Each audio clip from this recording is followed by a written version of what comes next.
Concorde, the Titanic of the skies, the first supersonic passenger-carrying commercial airplane that could transport passengers across the Atlantic at twice the speed of sound, taking just 3.5 hours to travel from London to New York. Launched to the public on January 21st, 1976, following a series of high-profile flight tests that captured the imagination of millions, the British Airways Concorde flew from London to Bahrain and the Air France Concorde from Paris to Rio de Janeiro. It marked a significant chapter in aviation history as the first turbojet-powered supersonic luxury airliner. The aircraft featured an iconic tailless design with a sleek, narrow fuselage that allowed for 4 abreast seating, accommodating between 92 and 128 passengers.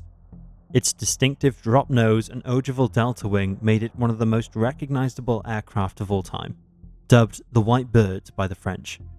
Fueled by 4 Rolls-Royce Snecma Olympus 593 turbojet engines, Concorde could reach supersonic speeds and was the first airliner to use analog fly-by-wire controls and could supercruise at twice the speed of sound for 75% of its transatlantic range, travelling at a speed of 1,354 miles per hour. However, there were downsides. Operating costs were high and only the wealthy could afford to travel on Concorde, with a round trip costing around $10,000 or the equivalent of $58,000 today. It was also extremely noisy, and its sonic booms limited it to transoceanic flights only.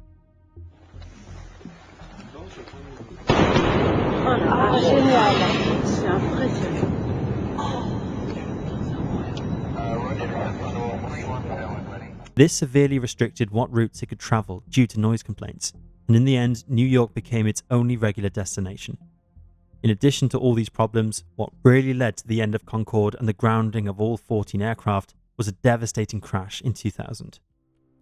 25th of July 2000, at 14:38, Continental Airlines Flight 55 prepared to take off from Charles de Gaulle Airport in France, bound for Newark Airport in New Jersey, USA. As it powered down runway 26 ready for liftoff, it lost a titanium alloy strip that was part of the engine cowl, known as a wear strip. The strip was about 435mm, 17.1 inches long, 29 to 34mm, 1.1 to 1.3 inches wide, and 1.4mm, 0.055 inches thick. The DC-10 Continental flight was not seriously affected by the loss. However, for the next flight using runway 26, it would prove catastrophic. 5 minutes later, Air France Flight 4590, a Concorde passenger plane, was ready to depart. It had already been delayed by an hour because the crew had requested a replacement of the thrust reverser pneumatic motor of the number 2 engine. The rear bogie truck of the left-hand main undercarriage was also replaced at the same time. The flight was chartered by the German company Peter Dahlmann Cruises, and the passengers were en route to board the cruise ship MS Deutschland in New York for a 16-day journey to Manta, Ecuador. The aircraft used that day was a 25-year-old Aerospatiale BAC Concorde. Its last scheduled repair had taken place on the 21st of July 2000, just 4 days previous, and no problems were reported. The plane had flown for 11,989 hours and had made 4,873 takeoff and landing cycles without an issue. In the cockpit were Captain Christian Marty, aged 54, who had been with Air France since 1967, First Officer Jean Marco, aged 50, who had been with Air France since 1971, and Flight Engineer Giles Jardinot, aged 58, who had been with Air France since 1968. All were very experienced officers. All 100 passengers and 9 crew on board at 14:42:17 when the crew were cleared for takeoff.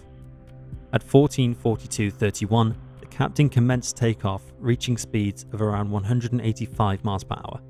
But in a split second, Concorde ran over the piece of debris that had fallen from the Continental flight.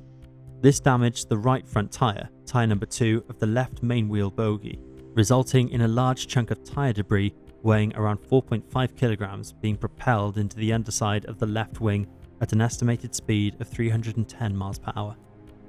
Although it did not directly puncture the fuel tanks, it sent out a pressure shockwave that ruptured the number 5 fuel tank at its weakest point, and as the leaking fuel gushed out, it was ignited either by an electric arc in the landing gear bay or through contact with hot parts of the engine. The result was devastating. Both engines 1 and 2 surged and lost all power, likely due to ingestion of hot gases in both engines and tire debris in engine 1. Engine 1 slowly recovered over the next few seconds. Air traffic controller Gilles Longelin noticed flames before the Concorde had taken off and promptly informed the flight crew.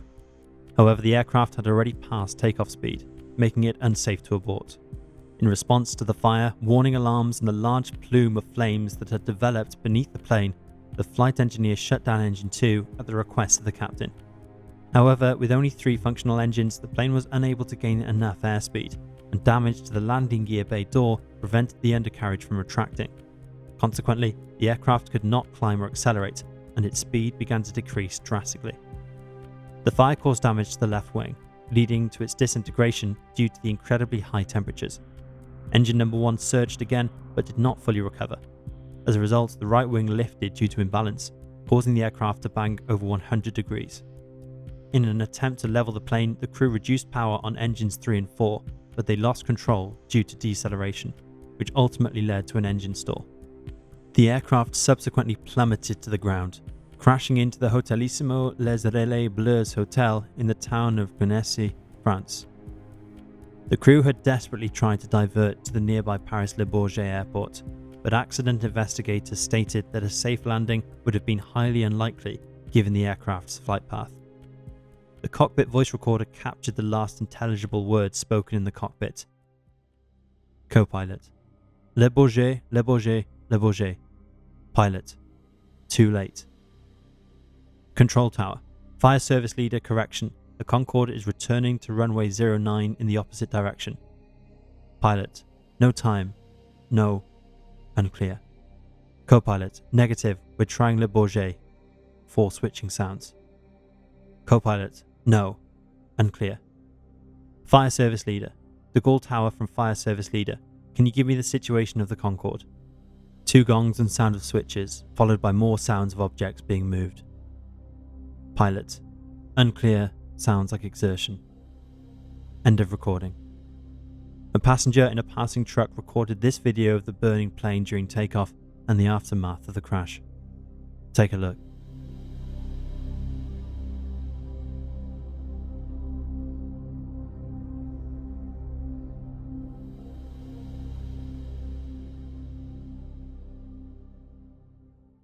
The inferno of the accident spared nobody on board. The hotel that was vacant at the time had just 4 workers on site. They were also wiped out along with the building, bringing the overall death toll to 113. The news reverberated around the world. The unthinkable had happened. Concorde had crashed. Thankfully, if that is the right word, the passengers would have not known anything was wrong. It happened so fast they had no time to think. Their trip of a lifetime on the world's fastest passenger aircraft, followed by a lavish cruise, came to an end in just 77 seconds. Some passengers were wealthy, while others had saved for years. Victims ranged in age from 7 to 91, including a couple from East Berlin who survived the fall of the Berlin Wall. André Schraner, 64, a retired multimillionaire from Munich, was celebrating his 65th birthday with family, including his wife Maria, daughter Andrea, son-in-law Christian Eich, and grandchildren Maximilian and Katharina. A few days after the crash, all Air France Concordes were grounded pending an investigation into the cause of the incident and potential remedies. British Airways followed suit and grounded their Concordes 3 weeks later for the same reason. Commercial services resumed on November 7, 2001 after a £17 million, £29 million today safety improvement programme. The final report was issued on January 16, 2002 by France's Bureau of Inquiry and Analysis for Civil Aviation Safety. 1. The aircraft was overloaded by 810 kilograms, 1,790 pounds, beyond the maximum safe takeoff weight, but this had a negligible impact on performance. 2. During takeoff, the number 2 wheel tyre was punctured by a metal wear strip from a Continental Airlines DC-10 that took off from the same runway shortly before. This strip had not been replaced according to manufacturer procedures during prior maintenance. 3. The aircraft was airworthy and the crew was qualified. However, there was no contingency plan for simultaneous engine failure, which was deemed unlikely. 4. Aborting takeoff would have likely caused a high-speed runway excursion and potential crash due to landing gear collapse. 5. Despite two engines experiencing issues, the structural damage was so severe that a crash was inevitable, even if the engines had functioned normally. A misaligned spacer for the left main landing gear was not replaced after maintenance, but it was determined this did not contribute to the accident. In March 2005, French authorities launched a criminal investigation into Continental Airlines after debris from one of its planes was found on the runway. By September, Henri Perrier, the former chief engineer of the Concorde division at Aerospatiale, was also formally investigated.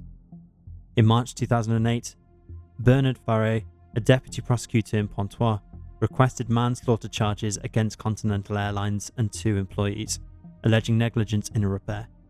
Continental denied the charges, claiming it was being used as a scapegoat, and argued that the Concorde was on fire before hitting the debris. Charges were also brought against Perrier, Concorde chief engineer Jacques Hurubel, and Claude Francin, head of the French aviation regulator, on the grounds that they permitted the flight despite knowing the fuel tanks were susceptible to damage from foreign objects. The trial ran from February to December 2010, concluding with Continental being found criminally responsible. The airline was fined €200,000 and ordered to pay Air France €1 million.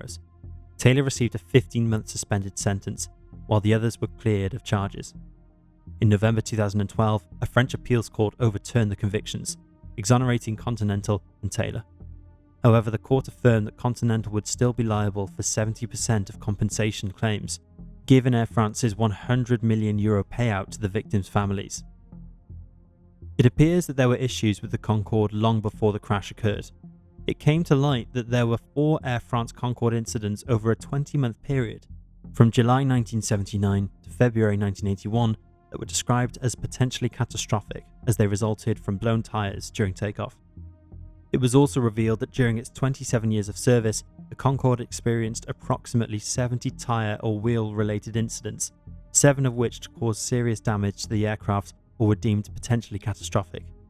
As a tailless delta-wing aircraft, the Concorde could not utilise standard flaps or slats to assist with takeoff and landing, and required significantly higher airspeed and tyre speed during the takeoff roll than the average airliner, which increased the risk of tyre bursts during takeoff. The accident led to modifications to Concorde, including more secure electrical controls, Kevlar lining to the fuel tanks, and specially developed burst-resistant tyres. But nothing would be able to save Concorde. Its reputation was irreparably damaged, and in May 2003, Air France stopped all Concorde flights, followed by British Airways 5 months later. Despite unsuccessful attempts to retrieve the aircraft, it has never flown again. All the remaining Concordes can be seen exhibited in museums around the world, a sad reminder of the iconic supersonic airline that many thought would change the way we travelled across the world. Instead, it cost the lives of 113 people. Our heart goes out to all those who lost their lives or who were affected by the Concorde crash on July 25th, 2000.